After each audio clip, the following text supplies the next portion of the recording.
आज की ताज़ा खबरों के अपडेट में बात करेंगे देश भर की तमाम बड़ी और काम की खबरों के साथ ही भारत सरकार की ओर से लिए गए कुछ महत्वपूर्ण फैसलों जारी किए गए कुछ नए नियमों की।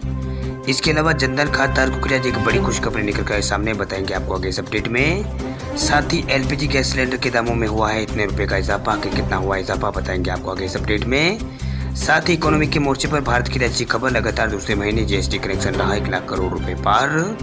क्या है पूरी खबर बताएंगे आपको आगे इस अपडेट में। साथ ही अब बदल गया है आपके मोबाइल सिम कार्ड से जुड़ा ये नियम, सरकार ने दी है जानकारी। आखिर क्या है पूरी खबर बताएंगे आपको आगे इस अपडेट में। साथ ही यहाँ पर रेल यात्रियों के लिए जरूरी खबर, अब रेलवे ने बदल दिया है नियम, अब ट्रेन टिकट कैंसिल किए बिना ही चेंज कर सकते हैं यात्रा की तारीख। क्या है पूरी खबर बताएंगे आपको आगे इस अपडेट में। साथ ही बैंकों के कामकाज का समय अब बढ़ गया है, इस राज्य में अब शाम 5 बजे तक खुलेंगे बैंक। आखिर कौन से राज्य की सरकार ने यह बड़ा फैसला बताएंगे आपको आगे इस अपडेट में। साथ ही भारत में पबजी लवर्स के लिए खुशखबरी, भारत में प्री रजिस्ट्रेशन के लिए उपलब्ध हुआ है पबजी न्यू स्टेट।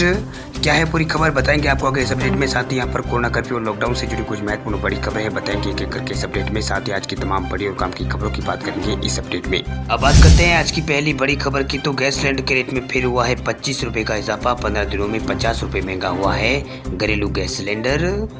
आम आदमी को महीने के पहले दिन यानी 1 सितंबर के दिन बड़ा झटका लगा है। सरकारी तेल कंपनियों ने एक बार फिर घरेलू गैस सिलेंडर की दामों में 25 रुपए की बढ़ोतरी कर दी है। रसोई गैस के बढ़ते दामों ने लोगों के बजट को यहाँ पर बिगाड़ दिया। इससे पहले आम जनता यहाँ पर गैस सिलेंडर के बढ़ते कीमतों से काफी परेशान थी।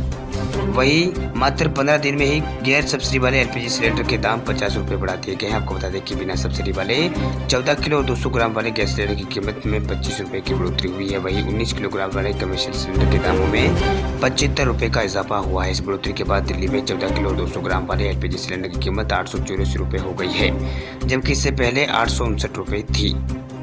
वही दिल्ली में इस साल जनवरी में एलपीजी सिलेंडर के दाम 754 रुपये था, फरवरी में बढ़ाकर उसको 719 कर दिया गया था। फिर 15 फरवरी को दाम फिर बढ़ाए गए और यहाँ पर 769 कर दिए गए थे। उसके बाद 25 फरवरी को एलपीजी सिलेंडर के दाम 754 रुपये कर दिए गए थे। वही मार्च में एलपीजी सिलेंडर की कीमत 819 रुपये कर दी गई थी। आपको बता दें कि जुलाई अगस्त में दाम तो बढ़े थे, वही मई और जून में घरेलू सिलेंडर के दाम में कोई बदलाव नहीं किया गया। वही अप्रैल में एलपीजी सिलेंडर के दामों में 10 रुपये की कटौती की गई थी। बात करते हैं अगली खबर की, तो इकोनॉमी के मोर्चे पर भारत के लिए अच्छी खबर, लगातार दूसरे महीने जीएसटी कलेक्शन 1 लाख करोड़ रुपए रहा है पार।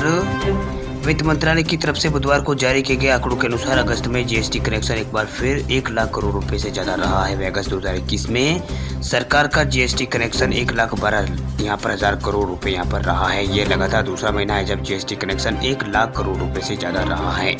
वहीं पिछले साल अगस्त के मुकाबले इस साल अगस्त में जीएसटी कलेक्शन में होने वाली आमदनी 30% ज्यादा यहाँ पर रही है। इससे पहले जुलाई में जीएसटी कलेक्शन 1,16,000 यहाँ पर 1,16,000 लाख करोड़ रुपए यहाँ पर रहा है। वही जबकि जून में जीएसटी कलेक्शन 92,849 करोड़ रुपए रहा था। वित्त मंत्रालय ने कहा है उम्मीद है कि आने वाले महीनों में जीएसटी कलेक्शन से होने वाली आमदनी और भी यहाँ पर ज़्यादा बढ़ेगी। वही जीएसटी कलेक्शन पर कोरोना की दूसरी लहर का असर पड़ा है। वही जून में जीएसटी से होने वाली आमदनी 1 लाख करोड़ रुपए से नीचे रही थी। इससे पहले लगातार 9 महीने में जीएसटी कलेक्शन 1 लाख करोड़ रुपए से ज्यादा रहा था। वित्त मंत्रालय ने कहा है कि कोरोना वायरस संक्रमण के केस कम होने के बाद जीएसटी कलेक्शन 1 लाख करोड़ रुपए से ज्यादा रहा है। अब बात करते हैं अगली खबर की, तो पबजी गेम खेलने वाले लोगों के लिए खुशखबरी, भारत में पबजी न्यू स्टेट गेम का प्री रजिस्ट्रेशन हुआ है शुरू। मोबाइल गेमिंग के प्रेमियों के लिए अच्छी खबर निकल कर है। दरअसल भारत में पबजी न्यू स्टेट का प्री रजिस्ट्रेशन शुरू हो चुका है, जबकि पबजी मोबाइल भारत में बैन है। ये सुनकर थोड़ा आपको हैरानी हो सकती है, लेकिन ये सच है। आपको बता दें कि साउथ कोरियन कंपनी Krofton.nic ने यहाँ पर ऐलान किया है कि भारत में यहाँ पर पबजी न्यू स्टेट को लॉन्च किया जाएगा। आपको बता दें कि करीब 2 महीने पहले ही कंपनी ने पबजी मोबाइल को भारत में बैटलग्राउंड मोबाइल इंडिया के नाम से यहाँ पर पेश किया है।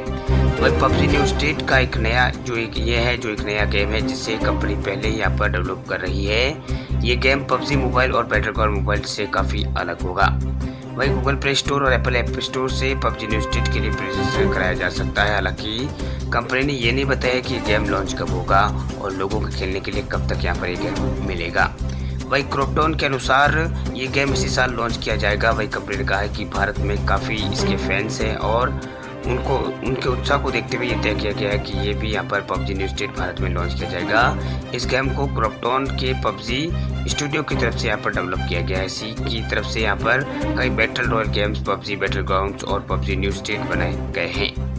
वही क्रॉपटॉन का कहना है कि कंपनी भारत में गेमिंग सेक्टर में निवेश कर रही है। वही गेमिंग के अलावा कंपनी ने कहा है कि भारत में स्पोर्ट और आईटी एंटरटेनमेंट इंडस्ट्री में भी निवेश यहाँ पर किया जा रहा है। वही क्रॉपटॉन के मुताबिक कंपनी भारत में इंफॉर्मेशन टेक्नोलॉजी के सेक्टर में इस साल अब तक यहाँ पर 70 मिलियन अमेरिकी डॉलर निवेश यहाँ पर किया है।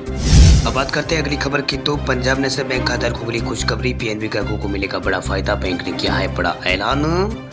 अगर आप भी पंजाब नेशनल बैंक खाताधारक हैं तो आपके लिए बड़ी खुशखबरी है। दरअसल पंजाब नेशनल बैंक ने त्योहारी सीजन की पेशकश के तहत रिटेल प्रोडक्ट्स में सभी सर्विस फीस को यहाँ पर और प्रोसेसिंग फीस को माफ कर दिया है। आपको बता दें कि इसका फायदा उन सभी ग्राहकों को मिलेगा जो पीएनबी से कार लोन, होम लोन या फिर गोल्ड लोन लेने की योजना बना रहे हैं। वही बैंक ने अपनी विज्ञप्ति में कहा है कि पंजाब नेशनल बैंक ने यहाँ पर ग्राहकों को ऋण उपलब्ध कराने और वहीनता बढ़ाने के लिए एक त्योहारी बोनस ऑफर शुरू किया है। इसी त्योहारी पेशकश के तहत बैंक अपने सभी प्रमुख रिटेल उत्पाद जैसे कि गृह ऋण, वाहन ऋण या फिर प्रॉपर्टी लोन या फिर पेंशन या गोल्ड लोन, सभी तरह की सेवा शुल्क, प्रोसेसिंग फीस और डॉक्यूमेंटेशन चार्ज को यहाँ पर बैंक माफ कर रहा है।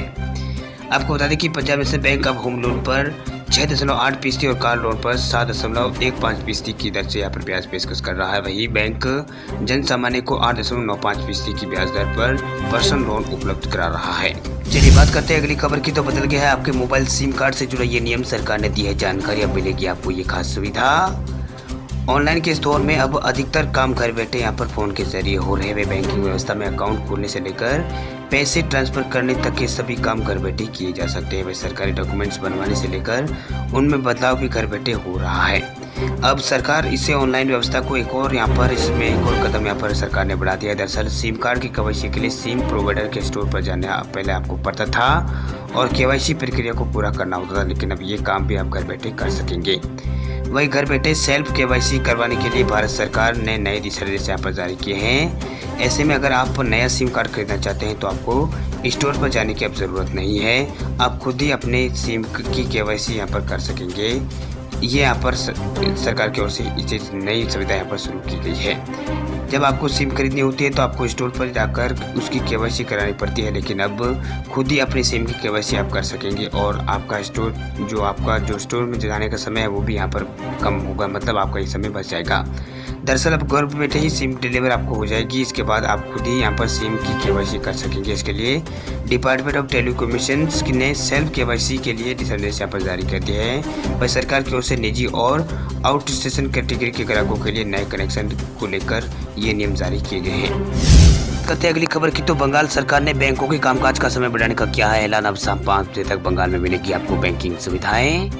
बंगाल की मुख्यमंत्री ममता बनर्जी ने बुधवार को बैंकों के कामकाज के समय को बढ़ाने का ऐलान किया। उन्होंने कहा कि अब शाम 5 बजे तक बंगाल के अंदर बैंकों की सेवाएं ग्राहकों को मिलती रहेगी। वहीं ममता बनर्जी ने कहा है कि राज्य में बैंकों के कामकाज को समय को बढ़ाया जा रहा है। ये आज यानी 2 सितंबर यानी गुरुवार से शाम 5 बजे तक बैंक बंगाल के अंदर काम करेंगे।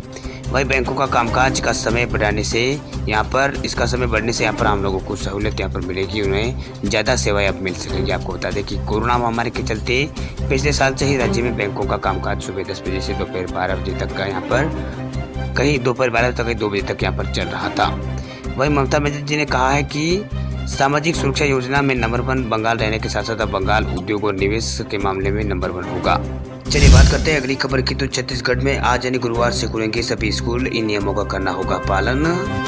छत्तीसगढ़ में पहले से 5वीं और 8वीं से 10वीं और 12वीं की कक्षाएं 2 अगस्त से संचालित हो रही है। वहीं अब 6वीं, 7वीं और 9वीं और 11वीं के स्कूल भी खुलने जा रहे हैं। प्रदेश में 2 सितंबर यानी आज से 6वीं से 11वीं के स्कूल यहाँ पर खुल जाएंगे। वहीं छत्तीसगढ़ स्कूल शिक्षा विभाग की तरफ से इसके लिए यहाँ पर आदेश जारी कर दिया गया है।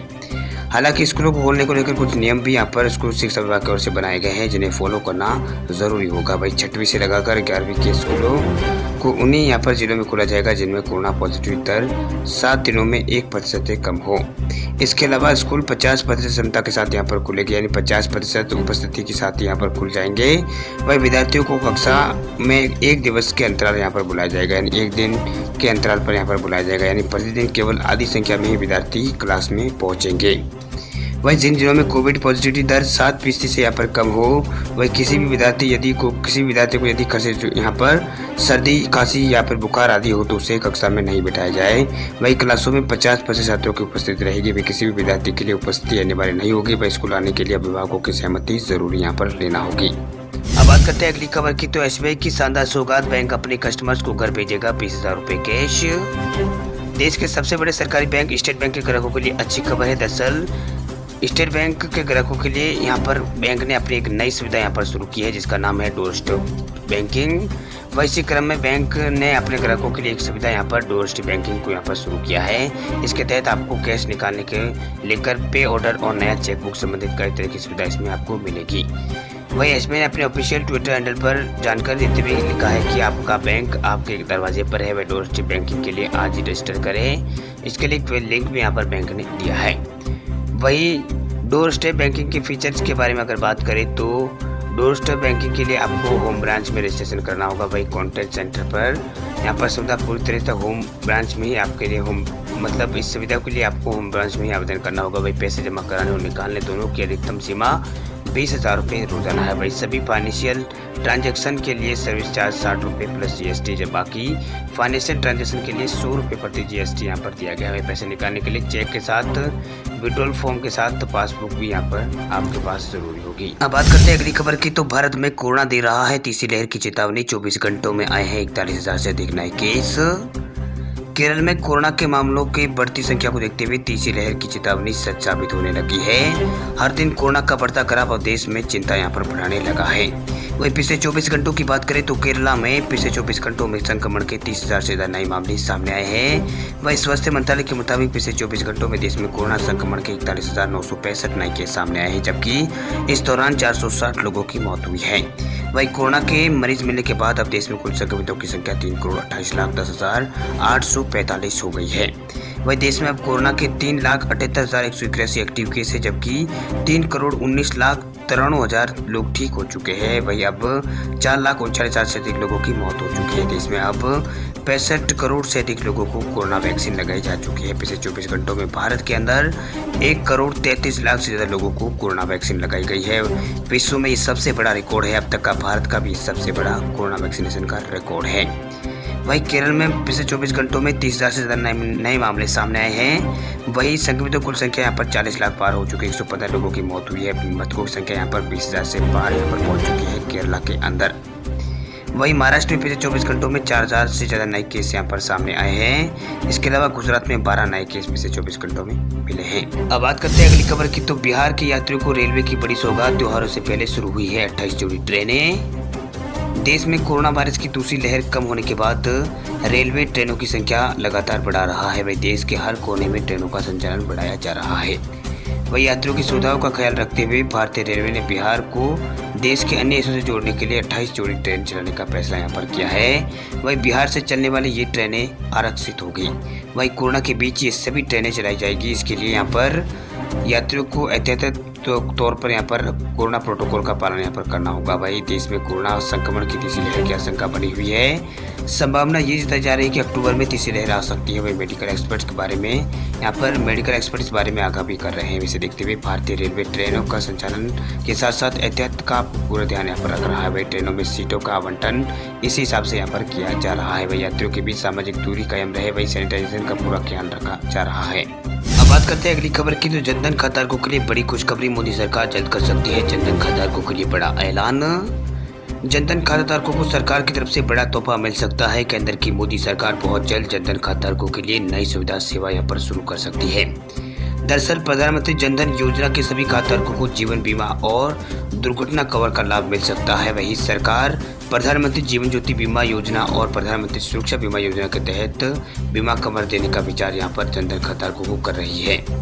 वही वित्त मंत्रालय ने एक बयान में कहा है कि सरकार प्रधानमंत्री जीवन ज्योति बीमा योजना और प्रधानमंत्री सुरक्षा बीमा योजना के तहत प्रधानमंत्री जनधन खाताधारकों का कवरेज सुनिश्चित करने की योजना यहाँ पर मोदी सरकार बना रही है। वित्त मंत्रालय ने अपने बयान में कहा है कि प्रधानमंत्री जनधन योजना की वित्तीय समावेशन योजना के 7 सफल वर्षों के बाद सरकार 450 मिलियन से अधिक खाताधारकों को जीवन बीमा और दुर्घटना कवर प्रदान करने का विचार यहाँ पर कर रही है। आपको बता दें कि जनधन योजना की घोषणा प्रधानमंत्री नरेंद्र मोदी ने 15 अगस्त 2014 को अपने स्वतंत्रता दिवस के पहले संबोधन में यहाँ पर की थी।